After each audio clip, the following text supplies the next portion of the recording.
Hola, bienvenidos a Mundo 2020 aquí en Cuba Visión Internacional. Soy Julio César Mejías y les saludo desde La Habana, Cuba.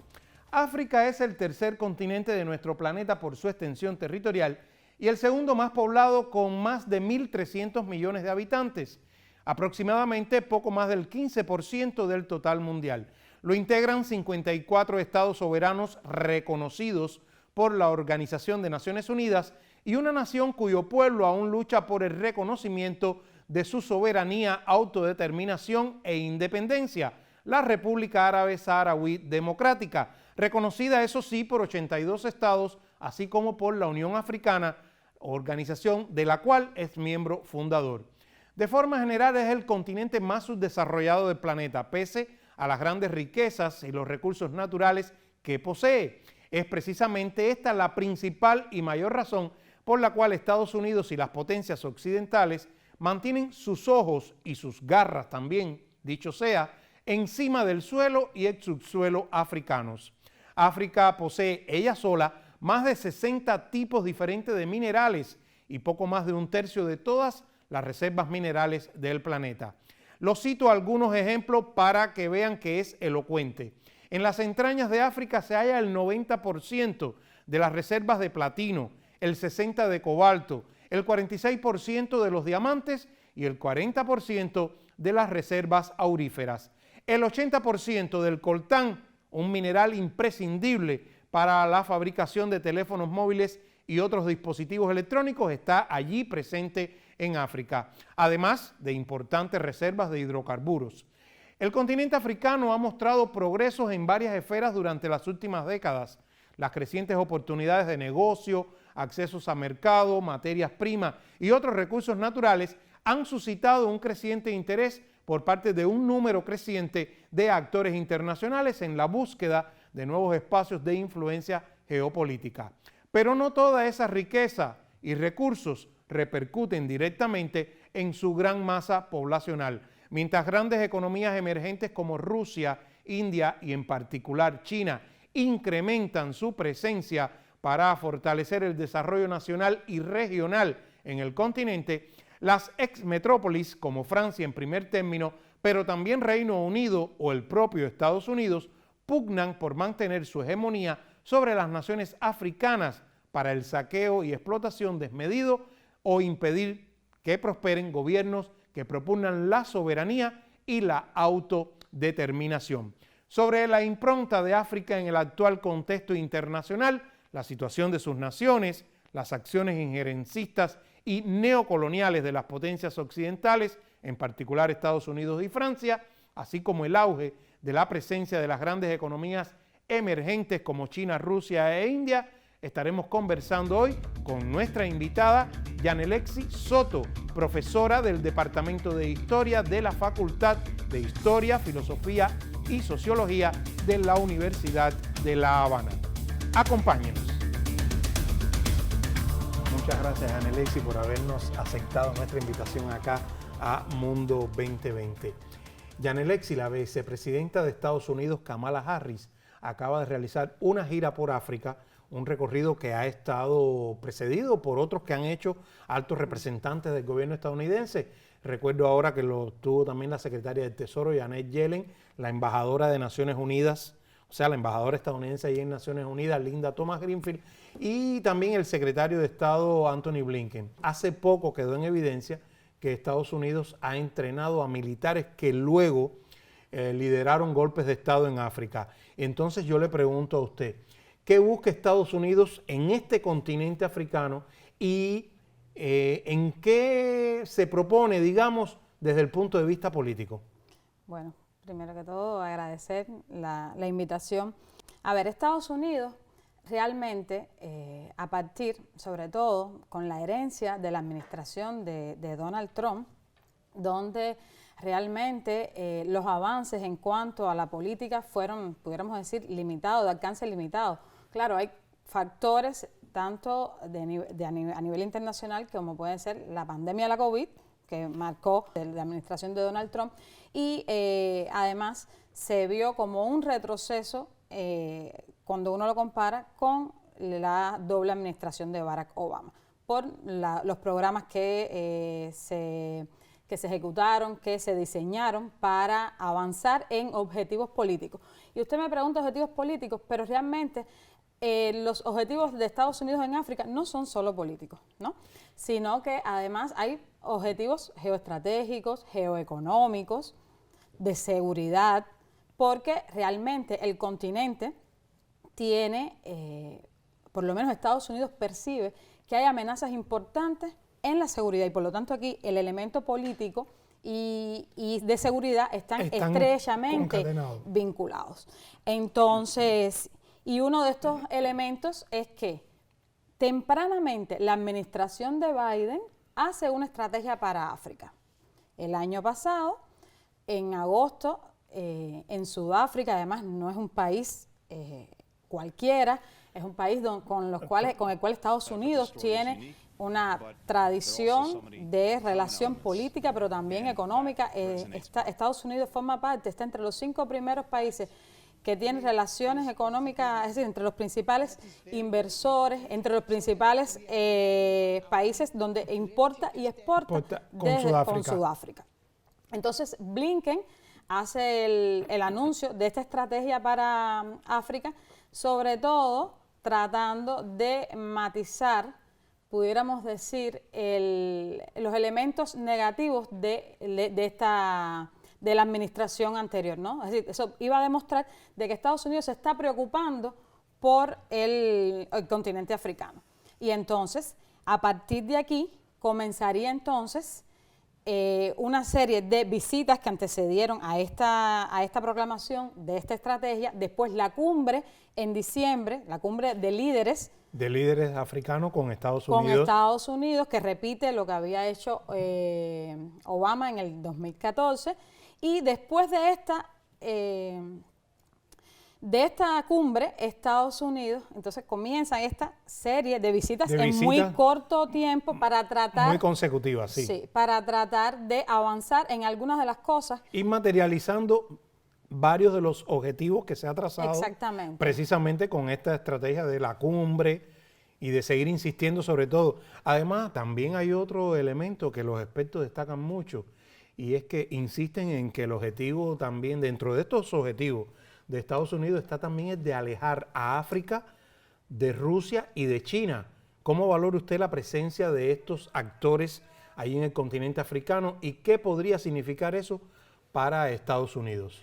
Bueno, habíamos estado hablando de la estrategia de seguridad, de la estrategia de Estados Unidos, para África, la estrategia de Biden, y realmente cuando la estrategia uno la lee, pareciera, es todo el tiempo culpando a China y a Rusia de los problemas del continente.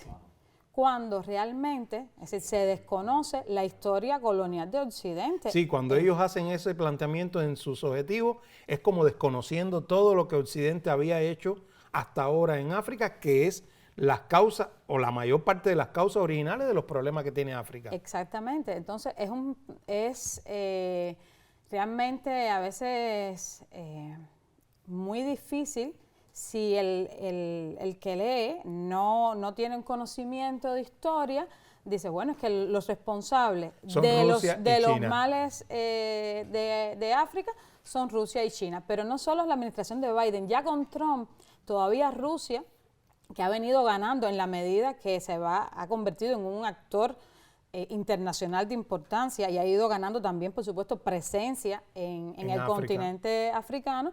Realmente, aun cuando Rusia no era considerado un actor de gran envergadura, ya la administración de Trump en su estrategia también asume esa posición que es todo el tiempo de remarcar, de ahondar, de culpar de los problemas que tiene África a los rusos y a los chinos. Y entonces muestran a Estados Unidos como que van a tener sobre todo una nueva manera de acercarse al continente, que van a llevarle inversiones, que la política va a estar encaminada a defender los valores norteamericanos de la democracia, ¿verdad?, del libre comercio. Y realmente detrás de todo esto la mayoría de los expertos coinciden en que es tratar de pujar, ¿no?, por lograr de nuevo la posición que tuvo la posición hegemónica que tuvo Estados Unidos en el continente. Y como dominante, podríamos decir. Sí, claro, el tema es que en el 2008 ya Estados Unidos, es decir, China pasa a ser el primer socio comercial de África en una tendencia que no ha podido ser revertida a pesar de todos los programas que tiene Estados Unidos. Y que se suma ahora la implicación ya de Rusia en muchos de estos países africanos. Y por eso ahora entonces le hago una tercera pregunta muy vinculada con esto. ¿Cómo se inserta entonces esa política de Estados Unidos hacia los países africanos en el contexto de la postura que está exponiendo la Unión Africana y sus países, y que es la de transitar hacia un mundo multipolar? La Unión Africana cada vez más se ha ido fortaleciendo sus instituciones, y de hecho parte de esto es la posición de tratar de resolver muchos de los problemas, aún con las dificultades de financiamiento y logística que pueda tener la Unión Africana, pero realmente ha sido muy importante que es decir, para los países africanos poder irse insertando en este mundo donde Sudáfrica, que es uno de los países del grupo de países BRICS, de los BRICS, que es un actor regional pero también internacional muy importante, hace que cada vez más los países africanos tengan y traten de buscar un mayor espacio dentro. ¿Está Sudáfrica, digamos, surtiendo como un efecto de ejemplo para ese resto de países? Sí, y además Sudáfrica con una posición realmente, claro, hay que entender las raíces históricas. Nosotros hemos hablado aquí del conflicto en Ucrania y las repercusiones que eso ha tenido en la manera en que se relaciona Estados Unidos con el continente africano y por supuesto también con la Unión Africana. También está teniendo sus consecuencias. Claro, porque ha logrado de alguna manera romper el consenso de los países africanos en cuanto a la condena de la operación militar de Rusia en Ucrania. Ucrania. Pero realmente se aprecia que ha ganado, a su juicio, ¿usted considera que ha ganado la Unión Africana entonces en cuanto a peso respecto a esa postura que ha enarbolado de avanzar hacia un mundo multipolar? Sí, yo creo que sí, aun cuando falta camino por avanzar, por supuesto, pero sí ha avanzado en este sentido, además con países importantes, también está Etiopía, Egipto, Nigeria, Egipto, Argelia, algunos que están también tratando de incorporarse a movimientos o grupos que están siendo sobre todo llevados adelante por China y por Rusia. Profesora, le propongo ahora hacer un acto en nuestra conversación. Vamos a una pausa y al regreso estaremos nuevamente acá en Mundo 2020.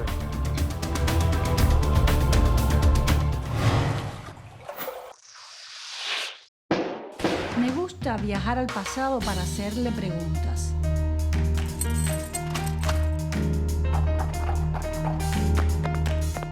Contradicciones que llegaron a convertirse a veces en verdaderas pugnas. ¿Quién podía detener a la mujer en el largo camino de la independencia? La historia es una fuente para aprender de los errores que nos antecedieron.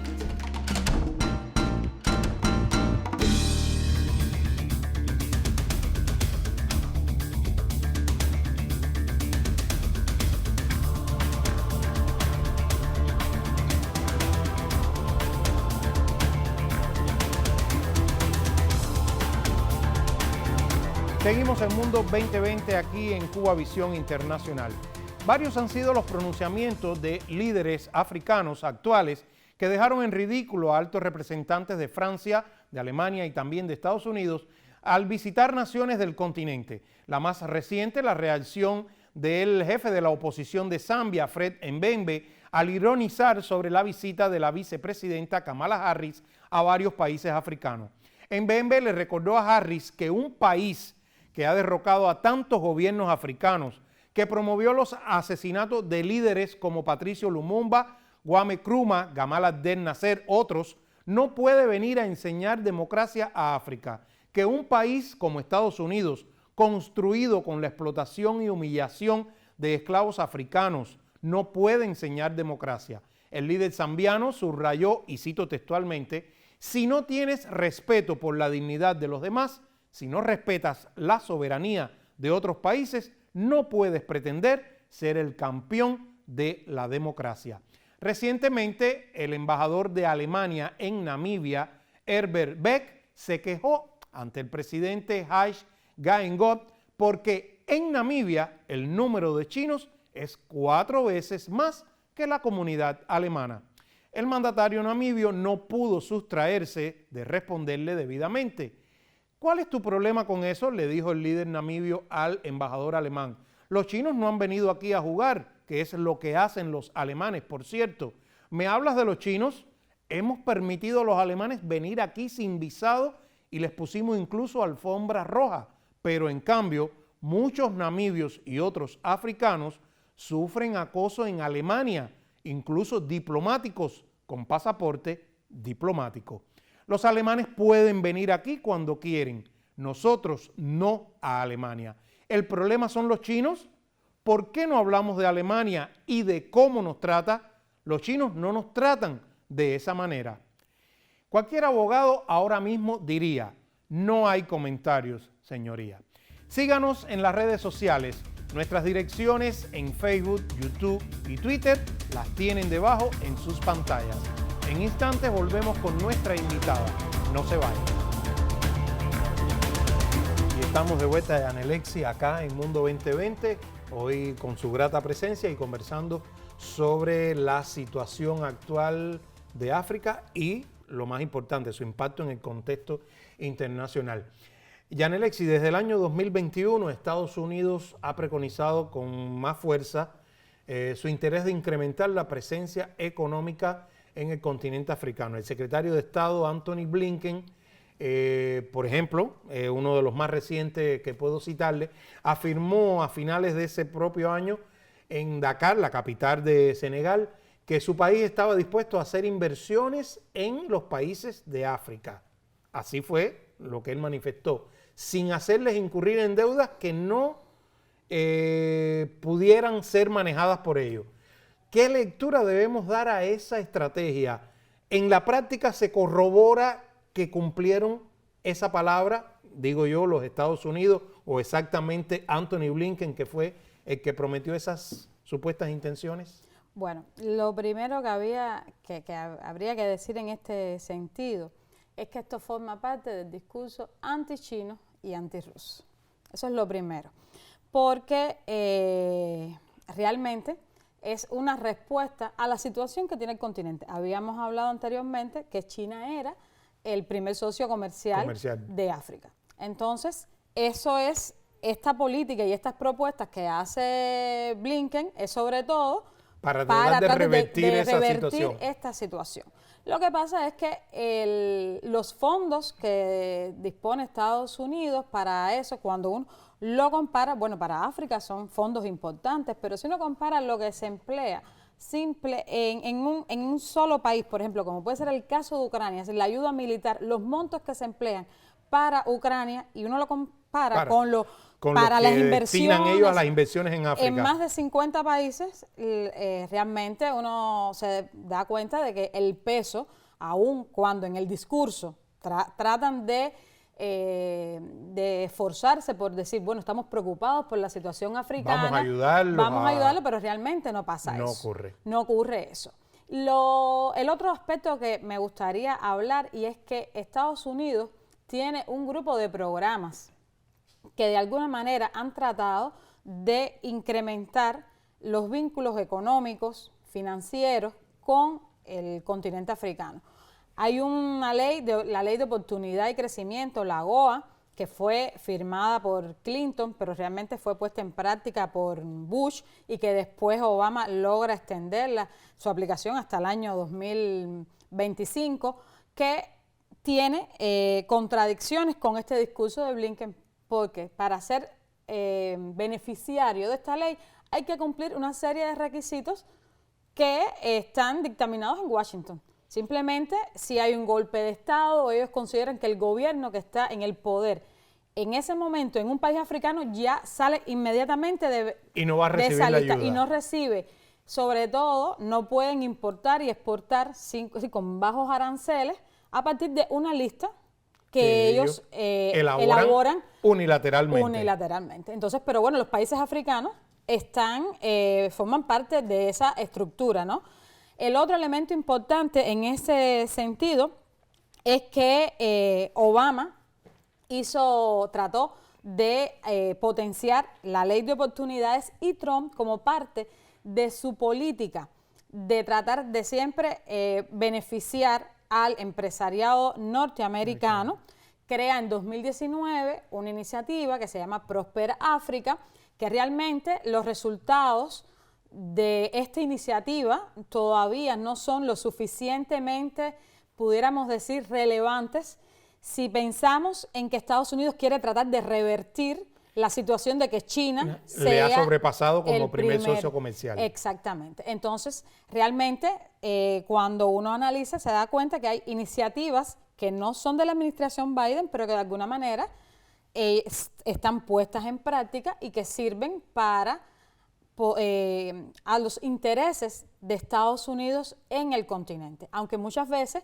el discurso es que estas iniciativas sirven para incrementar la clase media africana, darle mayores potencialidades a los inversores africanos y norteamericanos que estén interesados en invertir en África. En el caso particular de Rusia, ¿cómo valora la posición de estos países africanos, teniendo en cuenta que próximamente se va a realizar una nueva cumbre Rusia-África? Rusia ha defendido públicamente su firme postura de respaldo al principio de libre elección de la vía de desarrollo de los países soberanos y que esa es la idea clave de esa próxima cumbre. Y a la vez denuncia que Estados Unidos y todo Occidente ejercen una presión muy fuerte sobre África en contra de ese vínculo. ¿Cuál es su valoración al respecto? Bueno, realmente, volvemos al inicio del programa. ¿Por qué tantas visitas de funcionarios de alto nivel de Estados Unidos al continente africano en menos de 3 meses? Sí, giras importantes de 10 días, pero además a países donde Estados Unidos tiene intereses desde el punto de vista geoestratégico, como puede ser el caso de Níger, que es uno además de los países más pobres, y Blinken estuvo ahí recientemente, y por ejemplo Kamala Harris, que estuvo en 2 de los países que decidieron, porque no tenían capacidad para seguir pagando la deuda, como es el caso de Zambia y Ghana. Entonces, realmente cuando uno valora eso, se puede dar cuenta de que Estados Unidos de alguna manera está ejerciendo presión para que esta cumbre no pueda llegar a feliz término. Además, es una cumbre que es muy similar a las que se celebró, por ejemplo, en Washington, en el sentido de que es una cumbre donde un país importante que además tiene para ofrecerle a los africanos parte de lo que los africanos necesitan. Una gran economía emergente. Una economía emergente, pero además hay lazos históricos y Rusia, la Federación Rusa, es heredera de esa política de la Unión Soviética, donde sobre todo había muchos líderes, empresarios, intelectuales que se formaron en la Universidad Patricio Lumumba en Moscú. En Moscú, que es incluso una continuidad histórica de las relaciones que siempre tuvo la antigua Unión Soviética y que Rusia la ha retomado. Sí, muchas veces tratan de dividir, como si no existiera un pasado, y en muchos de estos líderes está el recuerdo y de sus estudios, de su preparación como profesionales, como líderes en la Unión Soviética, y por eso es que a veces no se entiende por qué hay manifestaciones prorrusas en algunos países africanos. O que haya existido un grupo importante de etíopes que fueran a la embajada rusa para alistarse como voluntarios a defender a Rusia, ¿no? Y es que tiene que ver con los vínculos históricos entre entre el continente africano y Rusia. Hay una última pregunta que yo le quiero hacer a usted, que tiene que ver, más que una pregunta, la valoración que usted me pudiera dar sobre algo que tengo acá separado en mi teléfono porque me llamó mucho la atención, y es la valoración que hizo un profesor de la Universidad de Ghana, Godfred Alufar Bodkin, que dijo: cuando un país busca el apoyo de China o de Rusia o también de Estados Unidos, eso no se debería interpretar como si estuviera haciéndole un desaire a uno u otro gran bloque de potencia. África mira con escepticismo las relaciones exteriores en las que le tratan de imponer, decía el profesor, y concluye, se cree que hay un nuevo reparto de África en juego. ¿Cree usted que efectivamente hay como una estrategia de un nuevo reparto de África?